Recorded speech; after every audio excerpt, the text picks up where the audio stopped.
Welcome back to another episode of the Mainly Hoops podcast. We're back with another SEC team preview here. We've got the South Carolina Gamecocks. Before we do dive in, if you have been enjoying our off-season content, please go ahead and like and subscribe. We do appreciate everyone's support. But diving in here, they're getting Michi Johnson back for the second time from Ohio State. So starting on the offensive side of the ball, obviously he had his best season of his college career, which now feels like it's been like 10 years, heading into year 6 now.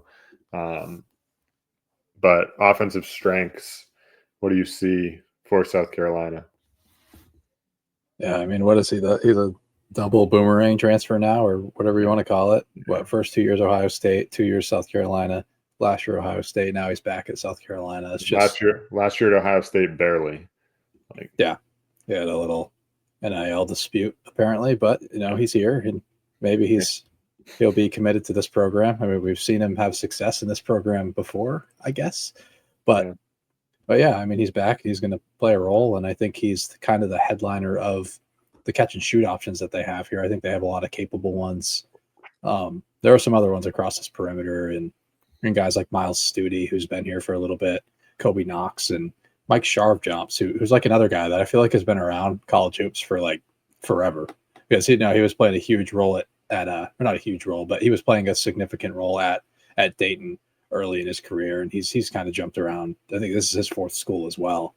But I think all of those guys are capable shooting options here. And then the 4-star, probably one of the more popular 4-stars out there, and Eli Ellis. This is a very interesting roster.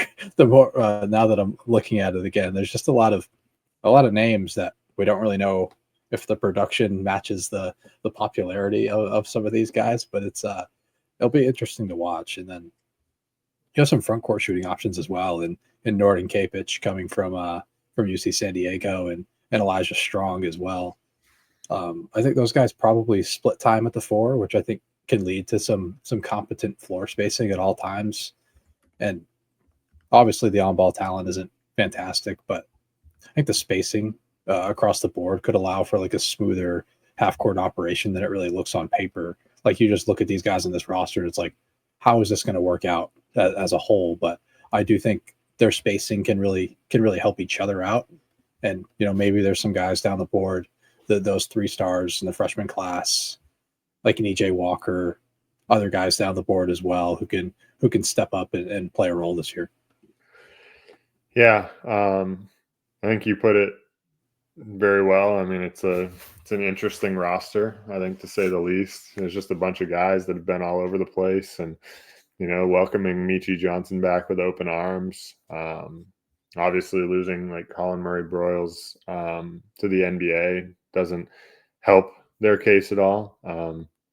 Loses their go-to guy, and after a season that was pretty treacherous anyway last year, on the heels of what was a surprising year the year before. So, definitely, like, on paper, looks like it's trending in the wrong direction, unfortunately, at South Carolina.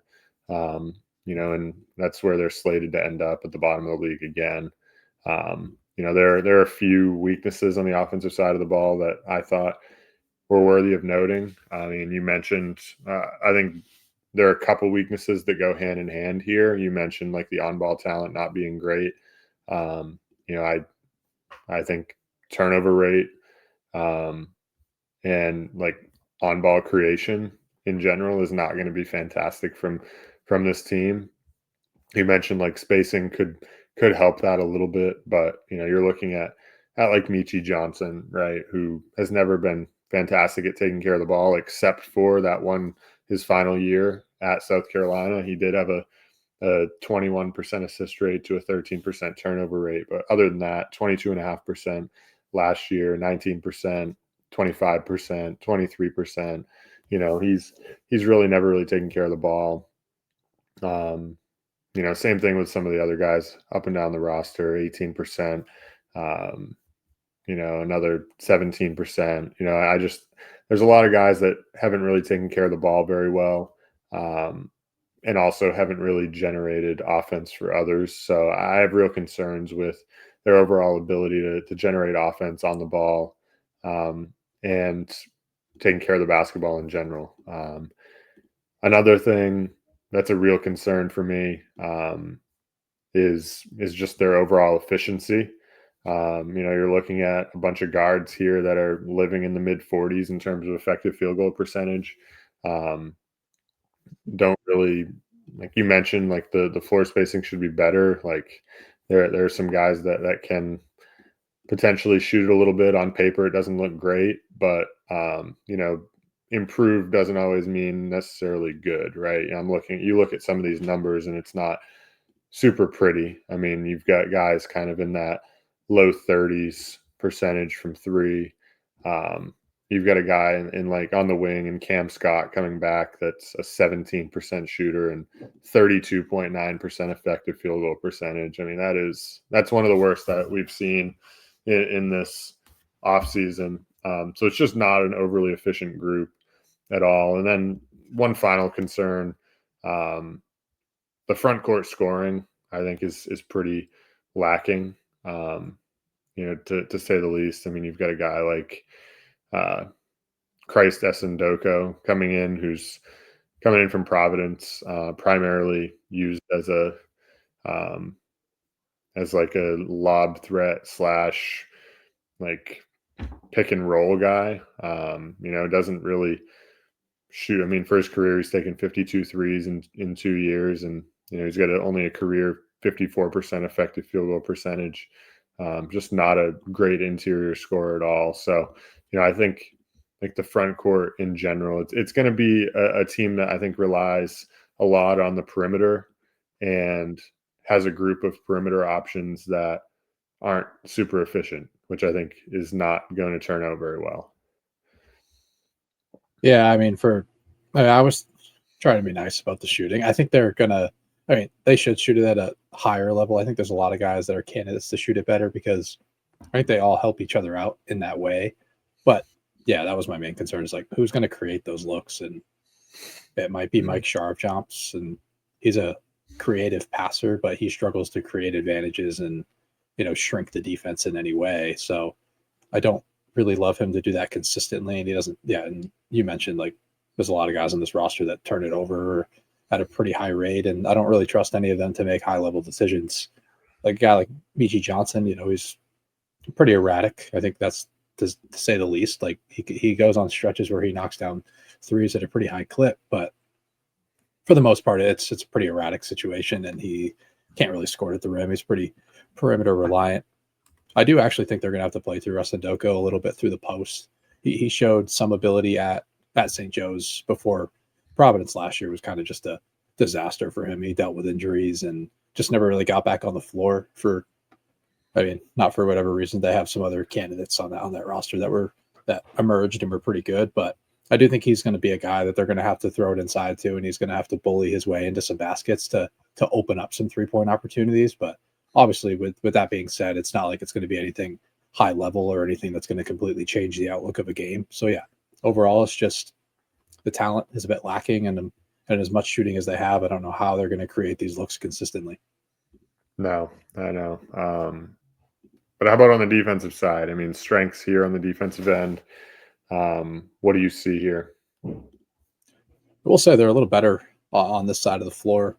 It's not fantastic, but I do think Lamont Paris does a pretty good job of like controlling everything that he can control. He's a Greg Gard disciple, so I think there are a lot of Wisconsin qualities to this defense. Like it's nothing like high level. Like there's not a defender on this roster that I get like extremely excited about. And you can say the same thing about Wisconsin's roster, but they always find a way to have a fairly rock solid defense with, controlling the tempo and limiting runouts. And, it's important, especially in this league, in the SEC. Like there's a lot of teams that like to run, and, they can provide that change of pace.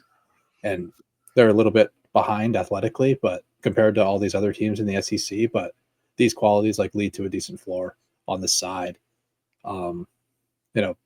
In 2 years for the last 2 years for Paris, they've been 75th and 60th in adjusted defense. And another area that they should be good is on the defensive glass. They were 59th nationally last season in a tough SEC to defensive rebound in. Like 59th nationally was good for second in the SEC. They were only behind Kentucky. So like it looks a little bit like 59th looks a little bit worse, but when you look at it, they were probably actually like a top 20 defensive rebound rate team last season.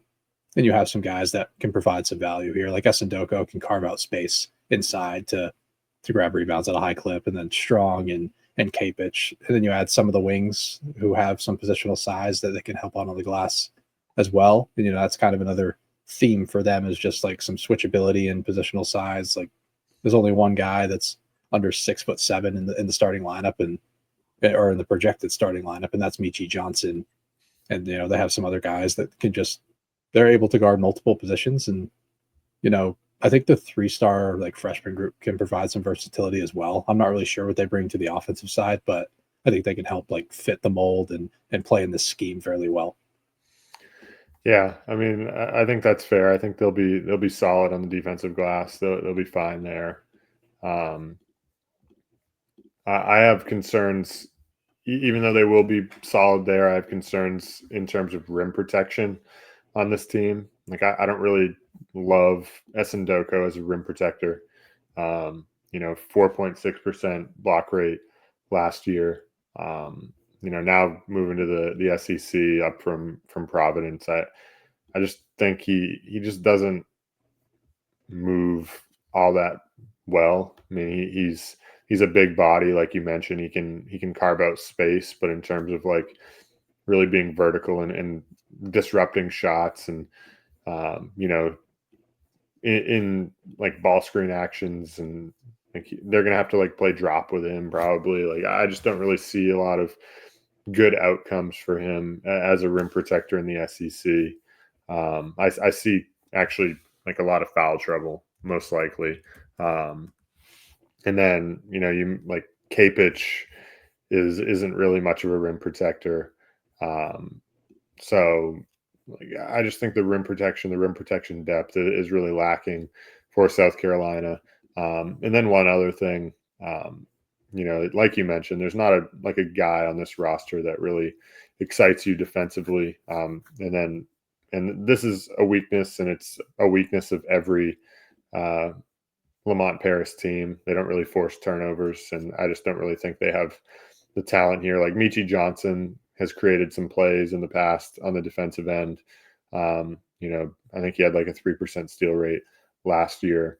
But overall, like this group on the defensive end isn't going to force turnovers at a high clip. His 3 years at South Carolina, they've been 286th or worse in turnover rate defense, and that's going to be the case again this year. And where there is rim protection issues, I have concerns with that, because if you're not forcing turnovers and then guys are getting to the rim and there's no one really there to protect it at a high level, then it kind of spells disaster for the defensive unit. Like I think they'll be fine. Like you said, they've been a solid unit under Paris the last 2 years at South Carolina, but I think there are avenues for this defense to not work out. Oh yeah, I mean they're definitely worse on the side. I think it's pretty fair. I mean, you lose Colin Murray Boyles, who was one of the better defenders in this league. Nick Pringle wasn't a fantastic rim protector, but I think he would probably be the best one in this rotation right now.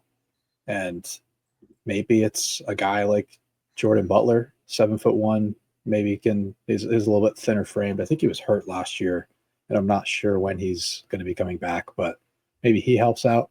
But yeah, overall, like Essendoko, like you mentioned, like he's only playing in drop, and that's what Paris really prefers anyway. But I just don't really see him being able to, make decisions out of drop, or like be able to, play two guys at once, like play with the ball handler and then still, be able to recover to that roll man. Like I just don't view him as a fantastic rim anchor. So, and yeah, that's always my cause for concern. Like if you're not protecting the rim and you're not forcing turnovers, like that typically does spell disaster for me. So I don't really see them being the 60th best defense like they were last season. Like I think being inside the top 100 is within the realm of possibility, but overall they did lose talent up front, and the style of defense needs to have that rim protection and that front court foundation, and they just don't really have any certainty there.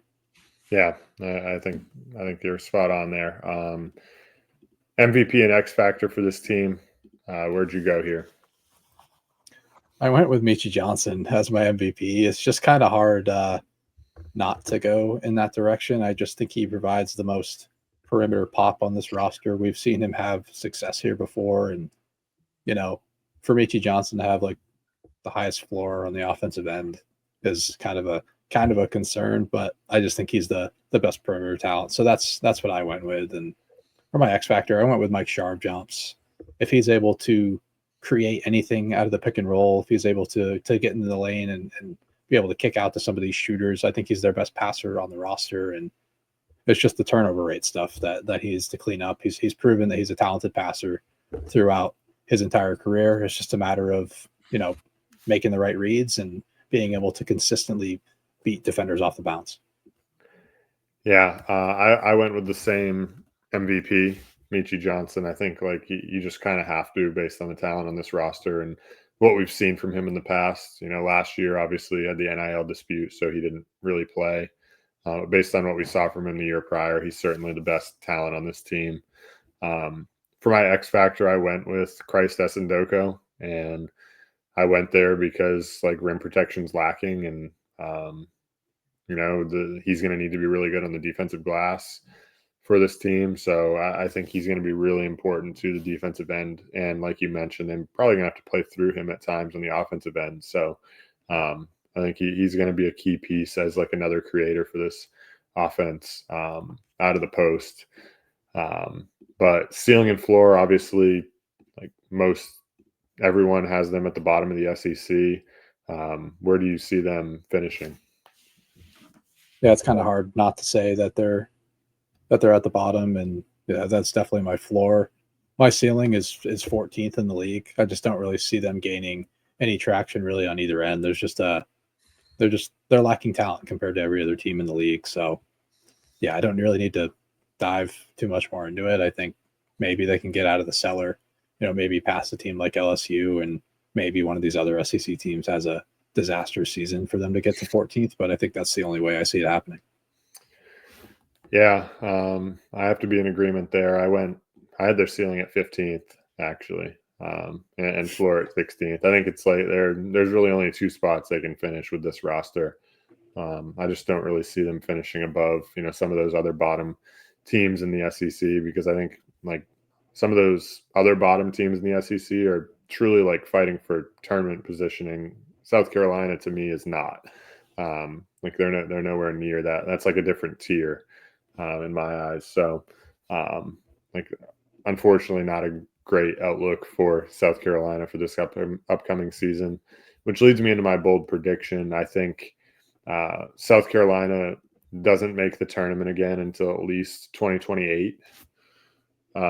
So what's that? That'll be a 3-year tournament drought at least before they make it again. Is Lamont Paris still there when they make the tournament? He's got one more year on his contract after this, I think. So no. Yeah, I would assume if they don't gain any traction, it probably just wouldn't get renewed. Yeah. But I'll go with a Mike Sharp jump stat. I think he can average 10 points per game and over 3.5 assists, or 4 assists per game. I think he's just going to have the ball in his hands a decent amount, making plays for a lot of these shooters. So I'll go with that. Yeah. All right. Well, we'll see what happens. We'll wrap things up here with South Carolina, and we'll see you next time on the Mainly Hoops podcast.